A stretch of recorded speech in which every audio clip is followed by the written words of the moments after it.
Good morning प्यारे बच्चों। आज यह क्लास कुछ दिन बाद स्टार्ट हुआ है।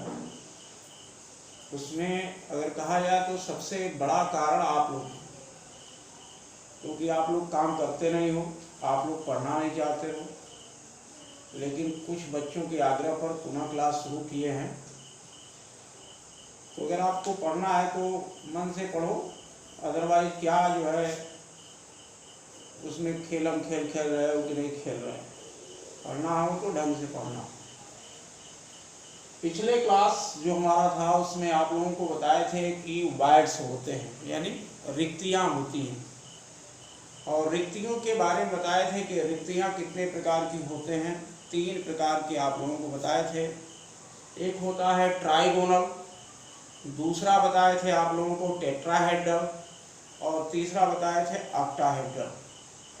इन तीनों रिक्तियों की जो है त्रिज्याओं को हम लोगों ने ज्ञात किया था, जिसमें ट्राइगोनल की जो रेडियस था, यानी त्रिकोणीय रिक्तिका की जो त्रिज्या था वह 0.155 इंटू बड़े गोले की त्रिज्या।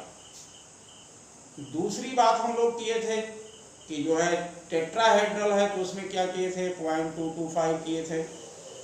अगर जो है ऑक्टाहेड्रल है तो उसमें क्या बताए थे, 0.414 बताए थे। इस तरह से तीनों रिक्तिकाओं की त्रिज्या की जो है बात हम लोग किए थे। आज बात करते हैं कि कोई भी ठोस है तो उस ठोस में 2 तरह की चीज हो सकता है। जैसे मान लो कि आयनिक ठोस है, तो आयनिक ठोस का निर्माण कैसे होता है। किसी भी आयनिक ठोस में या किसी भी आयनिक ठोस का निर्माण करने के लिए 2 विपरीत आयनों का होना अति आवश्यक है। और 2 विपरीत आयनों में अगर बात करें तो कक्षा 11 में बताए थे कि जो ऋणायन का आकार होता है वह धनायन से बड़ा होता है। अतः अगर हम बात करें तो जिसका आकार छोटा होगा वह बड़े आयन वाले गोले के बीच में होगा। यानी धनायन जो होता है सदैव जो है ऋणायन से चारों ओर क्या होता है, घिरा होता है। क्यों? क्योंकि धनायन का आकार छोटा होता है और ऋणायन का आकार बड़ा होता है। हम लोगों ने रिक्तियां कितने तरह का देखा? हम लोगों ने रिक्तियां 3 तरह का देखा, ट्राइगोनल, टेट्राहेड्रल और ऑक्टाहेड्रल। अगर हम ट्राइगोनल की बात करें तो ट्राइगोनल में एक छोटा गोला 3 बड़े गोले से घिरा होगा, और जबकि टेट्राहेड्रल में एक छोटा गोला 4 बड़े गोले से घिरा होगा। तो इसमें कहते हैं कि जो टेट्राहेड्रल या ट्राइगोनल है तो उसमें जो है कोई भी आयनिक है, कोई भी यौगिक है, उसमें आयनिक ठोस बनता है तो उसमें 2 तरह के जो है होंगे, एक धनायन होगा, एक दूसरा ऋणायन होगा। धनायन का आकार छोटा होता है और ऋणायन का आकार बड़ा होता है। इस तरह से जो है धनायन और ऋणायन एक दूसरे को क्या करते हैं, चारों ओर से घेरे रखते हैं, और चारों ओर से घेरे होने के कारण उनके बीच आकर्षण, विपरीत आयनों के बीच आकर्षण बल काम करता है, और समान आवेशों के बीच प्रतिकर्षण बल काम करता है। तो जितना ही ज्यादा आकर्षण बल काम करेगा ठोस क्या होगा, उतना ही ज्यादा जो है अस्थायी होगा, और जब प्रतिकर्षण जितना ही ज्यादा होगा वह ठोस क्या हो जाएगा, उतना ही ज्यादा अस्थायी हो जाएगा। तो आज जो हम लोग बात करते हैं, एक नए टॉपिक को ले रहे हैं कि आयनिक ठोस जो होते हैं, उस आयनिक ठोस में होता है त्रिज्य अनुपात, यानी रेडियस रेशियो। त्रिज्य अनुपात क्या होता है, रेडियस रेशियो क्या होता है। त्रिज्य अनुपात जो पॉइंट है हम लोगों का आज का, यह है त्रिज्य अनुपात, यानी रेडियस रेशियो। त्रिज्य अनुपात क्या होगा? तो कहते हैं किसी भी आयनिक ठोस में, परिभाषा सुनिएगा ध्यान से, किसी भी आयनिक ठोस में धनायन एवं किसी भी आयनिक ठोस में धनायन एवं ऋणायन के त्रिज्याओं के अनुपात को त्रिज्य अनुपात कहते हैं। किसी भी आयनिक ठोस में धनायन एवं ऋणायन के त्रिज्या के अनुपात को त्रिज्य अनुपात कहते हैं। अगर मान लें कि यह जो है धनायन है और धनायन का त्रिज्य अनुपात R पॉजिटिव है, धनायन की त्रिज्या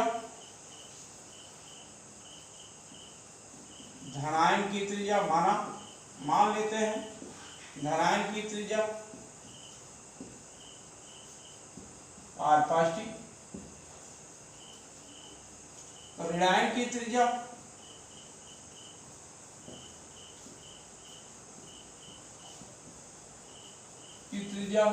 R नेगेटिव,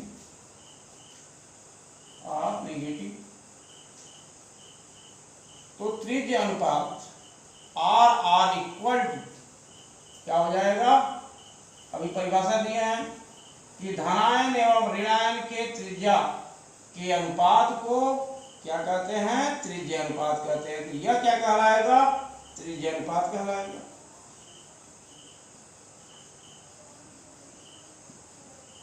और यह क्या है, धनायन की त्रिज्या है, यह क्या है, ऋणायन की त्रिज्या है। इस तरह से किसी भी जो है आयनिक ठोस में उसका त्रिज्य अनुपात हम क्या कर लेंगे, ज्ञात कर लेंगे। कैसे, धनायन के और ऋणायन के त्रिज्या के अनुपात के द्वारा उसका त्रिज्य अनुपात हम क्या कर सकते हैं, ज्ञात कर सकते हैं। बात समझ आई बेटा। अगर आपको त्रिज्य अनुपात, किसी भी आयनिक ठोस का त्रिज्य अनुपात ज्ञात हो, तो इस त्रिज्य अनुपात के प्रभाव से उस यौगिक के या उस आयनिक ठोस के या उस सहसंयोजक ठोस के उप सहसंयोजन संख्या यानी कोऑर्डिनेशन नंबर एवं उसके आकृति की जानकारी हमको क्या हो जाएगा, ज्ञात हो जाएगा। यदि किसी ठोस में, यदि कोई ठोस है, उसके त्रिज्य अनुपात का यह प्रभाव है कि यदि कोई भी ठोस का त्रिज्य अनुपात का यह प्रभाव है कि उसके द्वारा किसी भी ठोस की उप सहसंयोजन संख्या, जिसको कोऑर्डिनेशन नंबर कहते हो, तथा उसके आकृति की जानकारी होती है। इस प्रभाव को त्रिज्य अनुपात प्रभाव कहते हैं। क्या कहते हैं, त्रिज्य अनुपात प्रभाव, त्रिज्य अनुपात प्रभाव। त्रिज्य अनुपात प्रभाव क्या होता है बेटा, कहते हैं त्रिज्या के या त्रिज्य अनुपात प्रभाव के कारण किसी भी आयनिक ठोस की उप सहसंयोजन संख्या एवं उसके आकृति की जानकारी होती है, जिसे त्रिज्य अनुपात प्रभाव कहते हैं। यानी उसकी कोऑर्डिनेशन नंबर हमको मालूम हो जाएगा और उसका जो है आकृति मालूम हो जाएगा, किसके द्वारा जो है, इस जो है त्रिज्य अनुपात के द्वारा मालूम हो जाएगा। और इसी त्रिज्य अनुपात के द्वारा हमको यह भी मालूम हो जाएगा कि यौगिक स्टेबल है, अस्थाई है कि अस्थाई है। अभी अभी बताया है आपको कि कोई भी ठोस क्रिस्टल है या कोई भी आयनिक ठोस है, तो उस आयनिक ठोस में जितना ही ज्यादा आकर्षण बल होगा और प्रतिकर्षण बल का मान जितना ही कम होगा, वह यौगिक उतना ही अस्थाई होता है।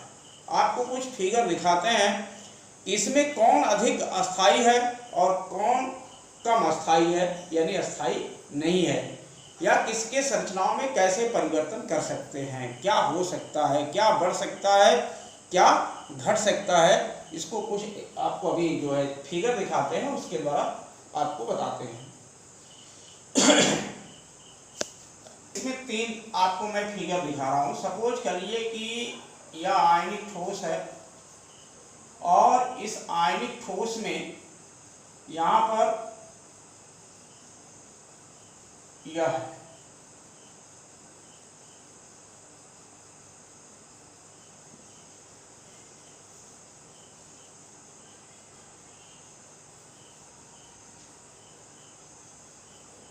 यह जो देख रहे हैं, जो बड़े गोले हैं वह क्या है, ऋणायन है, और यह छोटा गोला है वह क्या है, धनायन है।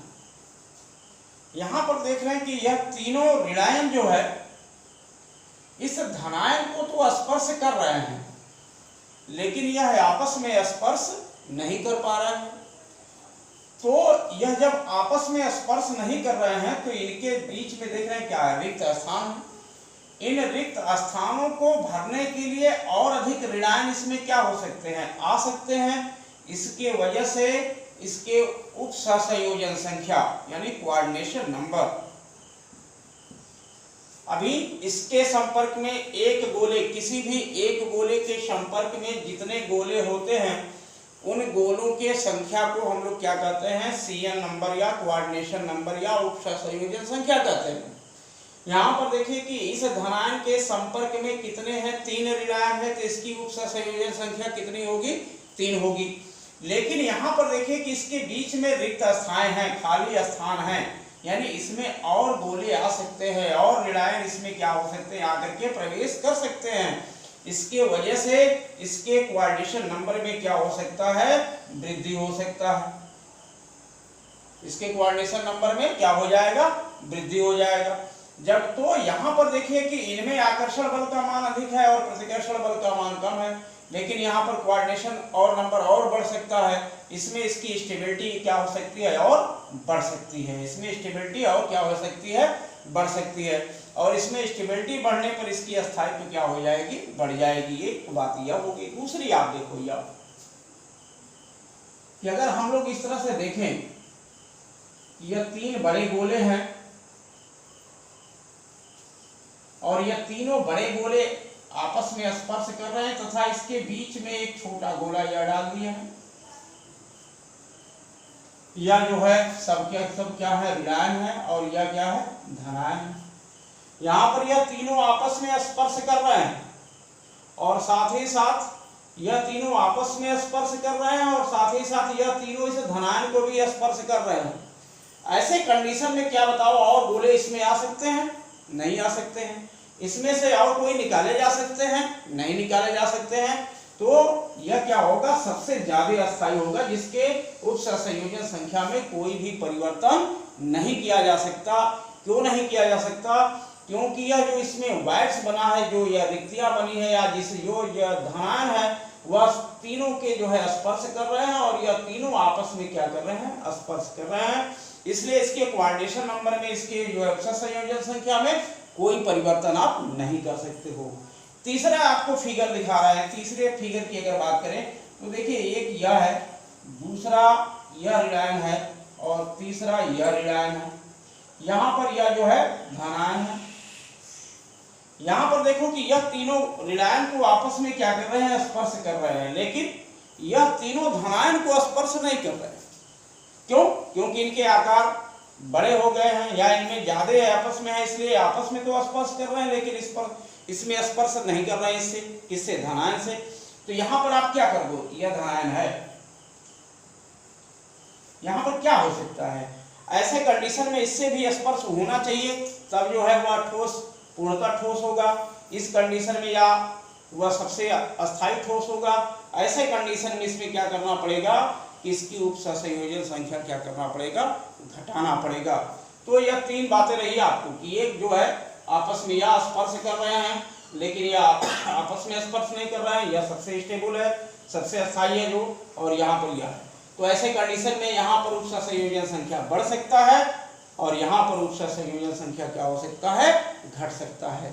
इसको निर्धारित करने के लिए एक सीमांत त्रिज्य अनुपात होता है। किस सीमांत त्रिज्य अनुपात होता है, आप देखो 3 तरह के जो है, इस फिगर को बना लेना है। आपको 3 तरह के हम वाइड्स बताए थे। क्या क्या बताए थे 3 तरह के वाइड्स बेटा, आपको 3 तरह के जो वाइड्स बताए थे, एक बताए थे ट्राइगोनल, जिसको कहते हो त्रिकोणी, और दूसरा बताए थे टेट्राहेड्रल, जिसको कहते हो चतुष्फलकी, और एक बताए थे आपको ऑक्टाहेड्रल, अष्टफलकी। ट्राइगोनल, टेट्राहेड्रल एंड ऑक्टाहेड्रल, इस तरह से बताए थे अष्टफलकी। तो यह जो है आपको 3 तरह की वाइड्स बताए थे। इस अगर वाइड्स की बात करें तो हम लोग पीछे देखे थे कि यह वाइड्स इक्वल टू होता है 0.115 इंटू कैपिटल आर। यानी इसकी त्रिज्या जो होती है गोले के त्रिज्या का इतना गुना होता है, पीछे हमने बताया था।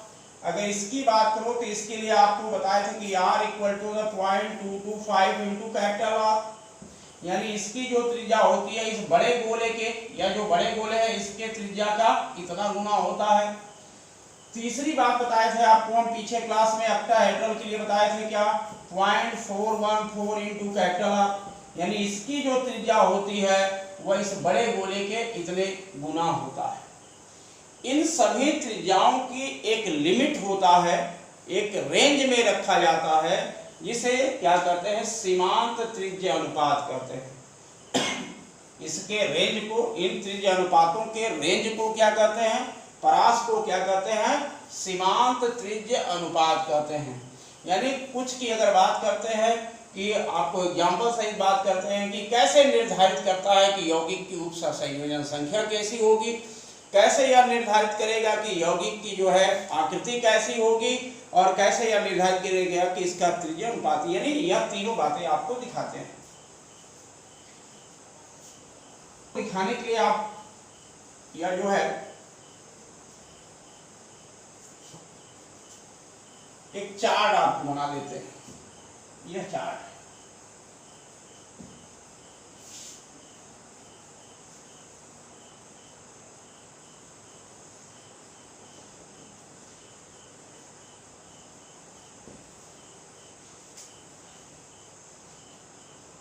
इसमें है बेटा त्रिज्या अनुपात, अनुपात परास, रेंज क्या है, उपसंयोजन संख्या, अगर इस रेंज का है तो उपसंयोजन संख्या कितनी होगी, इसका संख्या जिसको आप लोग कोऑर्डिनेशन नंबर कहते हो, CN नंबर। इसकी आकृति कैसी होगी और इसके एग्जाम्पल क्या है, या आपको एग्जाम्पल भी दिखाएंगे। पहले नंबर पर बात करते हैं कि जब किसी भी वायर्स की त्रिज्या 0.1552 हो, यानी इसके और इसके बीच में हो, यहां से लेकर के यहां तक अगर किसी वायर्स की रिक्त की त्रिज्या मिल रही है, रिक्तियों की त्रिज्या मिल रही है, तो उसकी जो उपसंयोजन संख्या होगी वह कितनी होगी, 3 होगी, और उसका आकृति कैसा होगा, त्रिकोणीय होगा, जैसे बोरान नाइट्राइड। दूसरी बात करते हैं कि उसका रेंज यह भी हो सकता है कि 225 से 0.414 हो सकता है। इसका कोऑर्डिनेशन नंबर कितना होगा, 4 होगा, और संरचना कैसा होगा, चतुष्फलकी होगा, जैसे जिंक सल्फाइड। अगर हम तीसरे की बात करें कि यह रेंज है 0.414 2.732, इसकी कोऑर्डिनेशन नंबर कितना होगा, 6 होगा। यह कैसा होगा, इसका संरचना कैसा होगा, इसका संरचना अष्टफलकी होगा, ऑक्टाहेड्रल होगा, अष्टफलकी, अष्टफलकीय, जैसे सोडियम क्लोराइड। चौथा कंडीशन है यह कि 0.73221 हो जाए, तो इसका जो उपसंयोजन संख्या होगा वह 8 होगा, वह कैसा होगा, अंतः केंद्रित हो जाएगा, जैसे सीजियम क्लोराइड। तो यहां पर इस रेंज में आने पर इसकी जो है मालूम हो जाएगा कि इसका क्या होगा, कैसे इसकी जानकारी मिलेगा। इसको आप नोट कर लीजिए, इसको बना लीजिए। जब इसको बना लेते हैं तब फिर हम आपको एक एग्जाम्पल बताते हैं कि कैसे इसको निर्धारित करोगे। ठीक है, बना लीजिए। जैसे मान लो बेटा कि जिंक सल्फाइड है अभी, अगर हम इस पूछे आप लोगों से कि इसकी जो है उप सहसंयोजन संख्या क्या होगा, इसकी जो है उप सहसंयोजन संख्या क्या होगा और इसकी आकृति कैसा होगा,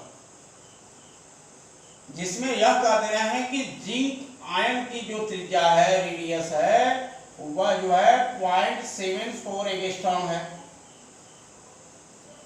और सल्फाइड आयन की जो त्रिज्या है, इसकी जो रेडियस है, यह 1.84 एंगस्ट्रॉम होगा।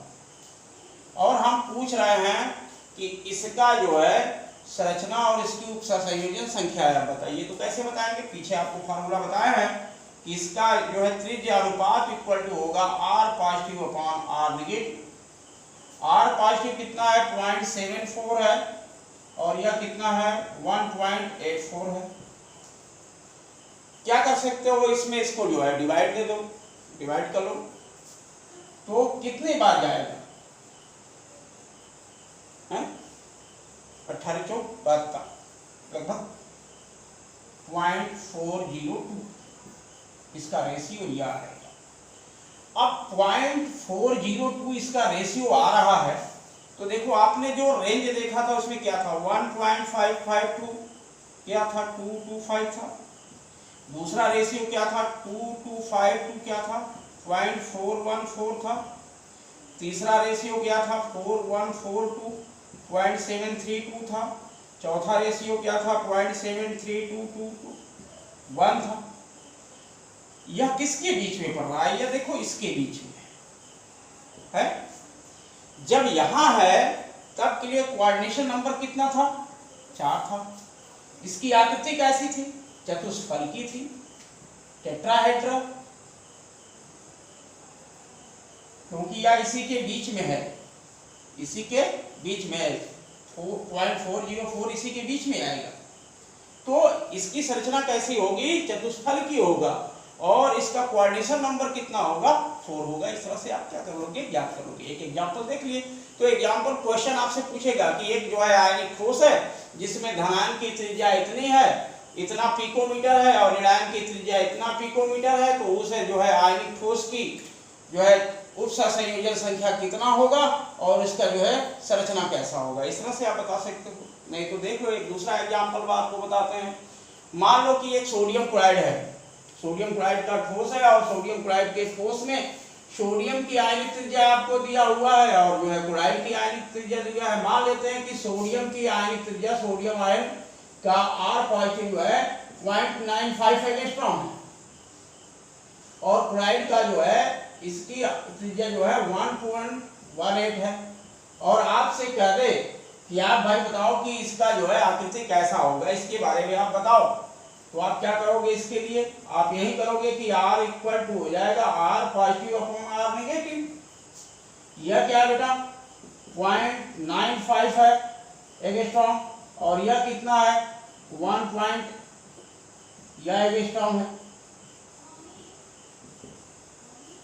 कितने बार जाएगा, यह इसी के बीच में आएगा।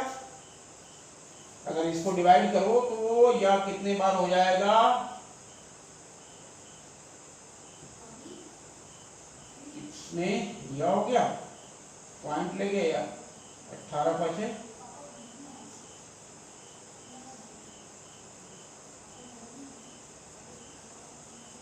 या 0.5, यानी 0.5 हो रहा है, तो इसी के बीच में आएगा।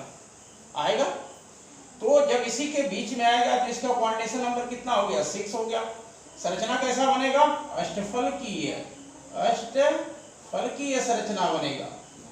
तो यह क्या हो जाएगा, इस तरह से आप ज्ञात करोगे इसका संरचना है यह बनेगा।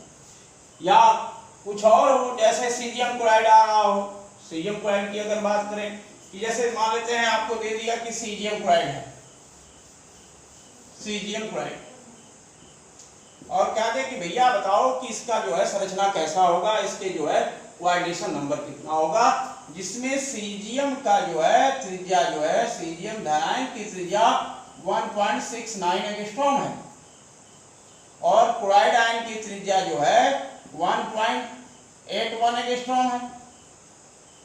यह इसका रेडियस है और यह इसका रेडियस है। तो ऐसे कंडीशन में आप क्या करोगे, R equal to R positive upon R negative.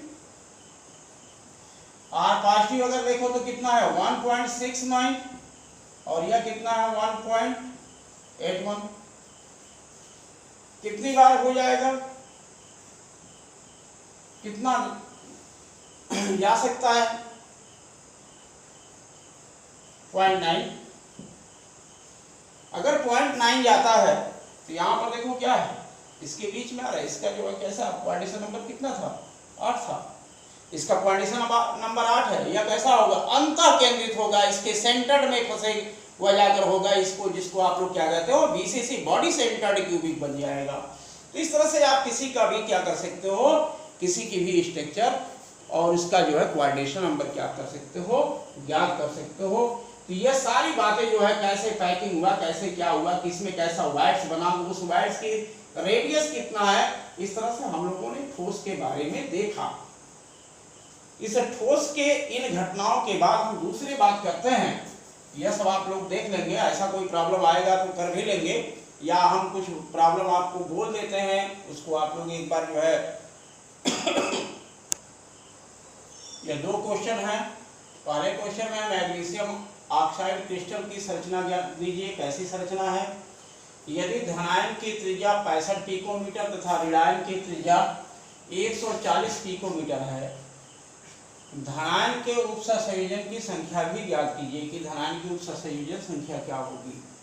दूसरा क्वेश्चन है, जिंक आयन तथा सल्फाइड आयन की त्रिज्या क्रमशः 0.74 एंगस्ट्रॉम तथा 1.84 एंगस्ट्रॉम है, तो आयनिक क्रिस्टल में जिंक सल्फाइड की उपसंयोजन संख्या की गणना कीजिए।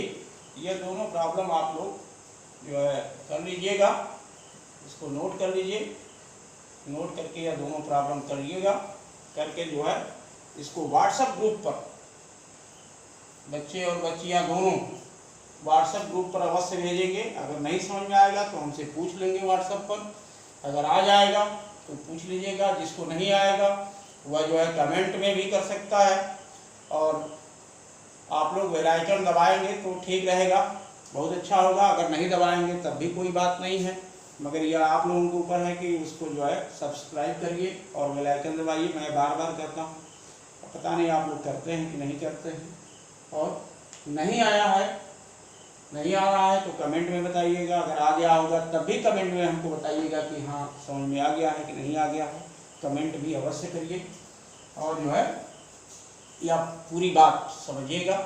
फिर कल से जो नया टॉपिक आएगा, अभी तक तो हम लोग पढ़ रहे थे कि ठोस कैसे होते हैं, किस प्रकार के होते हैं, इसमें कैसे वाइट्स बनते हैं। अब ठोस जब बन गए हैं, ठोस का निर्माण हो गया है, तो ठोस में कुछ जो है डिफेक्ट भी आ सकते हैं, प्रॉब्लम भी आ सकता है, इम्परफेक्शन भी हो सकता है, और इम्परफेक्शन देख लेंगे कि कैसा डिफेक्ट हो सकता है, इसको कल देखा जाएगा।